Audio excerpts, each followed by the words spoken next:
யூசுவலா conceive ஆன உடனே patient தான் என்ன வந்து கட்டி பிடிச்சு ரொம்ப சந்தோஷம் டாக்டர்னு சொல்லுவாங்க. ஆனா வித்தியாசமா நேத்திக்கு ஒரு பெண்மணியோட மாமியார் வந்து என்ன கட்டி பிடிச்சு ஒரு நிமிஷம் விடவே இல்லை. ரொம்ப சந்தோஷம் டாக்டர், என் வாழ்க்கையில ஒரு பெரிய அதிசயம் நடந்துருச்சு அப்படின்னு சொன்னாங்க. இது என்ன அப்படின்னா, இந்த பேஷண்ட் வந்து ஒரு டாக்டர் என்கிட்ட ரெஃபர் பண்ணி 2023ல ஃபர்ஸ்ட் வந்தாங்க. அவங்க வரும்போது அவங்க ஹஸ்பண்டுக்கு ஸ்பெர்ம் கவுண்ட் கம்மியா இருந்துச்சு. பெண்மணிக்கும் பிரச்சனைகள் எண்டோமெட்ரியோசிஸ்னு 2 ஓவரியிலும் சிஸ்ட் இருந்துச்சு. ஸோ இவங்களுக்கு டியூப்ஸும் பிளாக்காக இருக்கிறதுனால, ஸ்பெர்ம் கவுண்ட்டும் கம்மியாக இருக்கிறதுனால ஐவிஎஃப் மட்டும்தான் ஒரே ஆப்ஷன். அந்த டாக்டர் கரெக்டாக டயக்னோஸ் பண்ணி என்கிட்ட ரெஃபர் பண்ணாங்க. ஸோ நாங்கள் என்ன பண்ணோம், 10 நாளைக்கு இன்ஜெக்ஷன் போட்டு நாங்கள் ஐவிஎஃப் ப்ரொசீஜரை ஸ்டார்ட் பண்ணோம். ஸோ ஐவிஎஃப் ப்ரொசீஜர் பண்ணுறதுக்கு ஒரு 3 மாதம் ஆச்சு. ஏன்னா அவங்க மெடிசன்ஸ்லாம் போட்டுட்டு அவங்க ஃபர்ஸ்ட் விசிட் யூகேலேருந்து வந்து என்னை பார்த்துட்டு போனாங்க. 3 மாதம் கழிச்சு அவங்க ஊருக்கே அவங்க போயிட்டு திருப்பியும் வந்து ஐவிஎஃப் ப்ரொசீஜர் 2024ல் நாங்கள் ஸ்டார்ட் பண்ணோம். 2024ல் அவங்க ஸ்டார்ட் பண்ணும்போது அவங்களுக்கு இன்னும் ஒரு பிரச்சனை இருந்துச்சு. என்ன அப்படின்னா, மென்சஸ் ஃப்ளோ ஒரே நாள் தான் வருது டாக்டர், ரொம்ப நிறைய நாள்லாம் ஃப்ளோ வர மாட்டேங்குது அப்படின்றது தான் அவங்களோட குறையா இருந்துச்சு. அதனால அதையும் முக்கியமாக பார்த்துருங்க டாக்டர்னு சொல்லியிருந்தாங்க. நாங்கள் அவங்களுக்கு ஐவிஎஃப் பண்ணி 10 நாளைக்கு இன்ஜெக்ஷன் போட்டு கரு 5 நாள் வளர்த்து 6 கரு அழகாக ஃபார்ம் ஆயிடுச்சு. ஆனால் அடுத்த மாதம் லைனிங் வர்றதுக்காக ட்ரை பண்ணால் ஹெச்ஆர்டின்னு டேப்லெட்ஸ் போட்டு ட்ரை பண்ணாலும் 5 மில்லிமீட்டர் தான் வந்துச்சு. அதுக்கப்புறம் இயற்கையாக அவங்களோட எக்கு வளரும் போது லைனிங் எப்படி வருதுன்றதை பார்த்தோம். அப்போ 5.5 தான் வந்துச்சு. சரி 2 மாதம் முடியல, அவள் வேற யூகேல அவங்க ஹஸ்பண்ட் இருக்காங்க, இங்கே எவ்வளோ நாள் டாக்டர் இருக்கணும் எவ்வளோ நாள் டாக்டர் இருக்கணும்னு கேட்டுகிட்டே இருந்தாங்க. பிஆர்பின்ற ப்ரொசீஜரும் பண்ணோம். பிளேட்லெட் ரிச் பிளாஸ்மான்னு அவங்க பிளட் எடுத்து சுத்தம் பண்ணி கர்ப்பப்பைக்குள்ளே 3 தடவை உள்ளே வச்சு ட்ரை பண்ணோம். அப்பையும் அவங்களுக்கு எண்டோமெட்ரியம் ஒழுங்காக வரலை. அப்பையும் 5.5 மில்லிமீட்டர் தான் இருந்துச்சு. சரி என்னடா பண்ணுறது, ஹிஸ்ட்ரோஸ்கோபி பண்ணி ஸ்டெம் செல்ஸ் வேணால் போடலாமான்னு கேட்டது தான். ரொம்ப ஸ்ட்ரெஸ் ஆகிட்டு, நீங்கள் என்ன டாக்டர் எனக்கு கருவை ஃபார்ம் பண்ணிவிட்டு லைனிங் வரலன்னு சொல்லி இவ்வளோ நாள் டிலே பண்ணுறீங்க, எனக்கு ரொம்ப ஸ்ட்ரெஸ்ஸாக இருக்குது, நான் ஊருக்கு போகிறேன்னு சொல்லிட்டு ஊருக்கு போயிட்டாங்க. யூகேக்கு போய் அங்கே 2 தடவை ஐயுஐ என்ஹெச்எஸில் பண்ணியிருக்காங்க.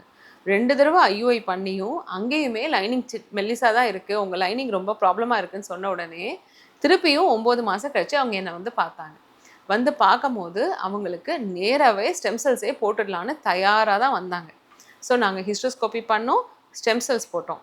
ஸ்டெம் செல்ஸ் போட்டுட்டு அடுத்த மாதம் பார்க்கும்போது 5.5லேருந்து 6 மில்லிமீட்டர் தான் இன்க்ரீஸ் ஆயிருந்துச்சு. ரொம்ப பிரமாதமான இன்க்ரீஸாக அவங்களுக்கு வரல.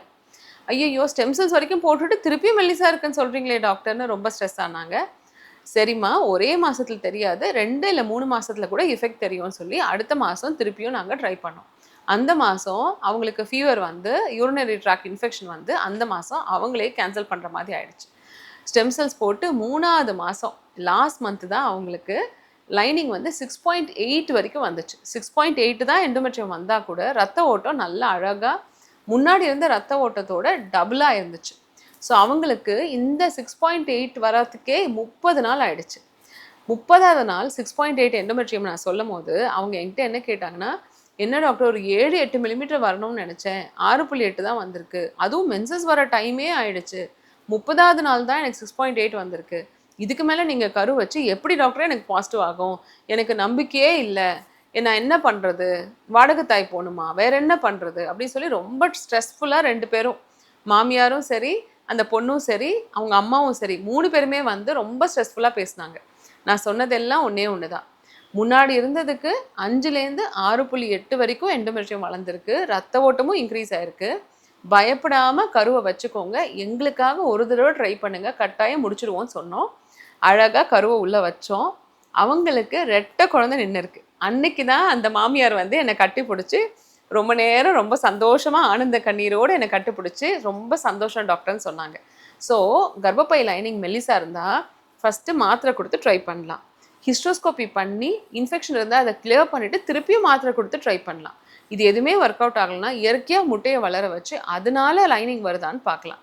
அதுலேயும் வரலன்னா பிஆர்பி போட்டு ட்ரை பண்ணலாம். பிஆர்பியும் போட்டு வரலன்னா ஸ்டெம் செல்ஸ் போட்டு கூட முடிக்க முடியும். ஸோ லைனிங் வரலன்னா பயப்படாதீங்க, ரொம்ப நாள் மெடிசன்ஸ் கொடுத்து 45ஆவது நாள் எம்ப்ரியோ ட்ரான்ஸ்ஃபர் பண்ணி கூட எங்களுக்கு குழந்தை நின்று இருக்குது சில பேருக்கு. அதனால் கவலைப்படாமல் டாக்டரை நம்பி ட்ரீட்மெண்ட் பண்ணிக்கோங்க. எல்லாருக்கும் all the best for your conception.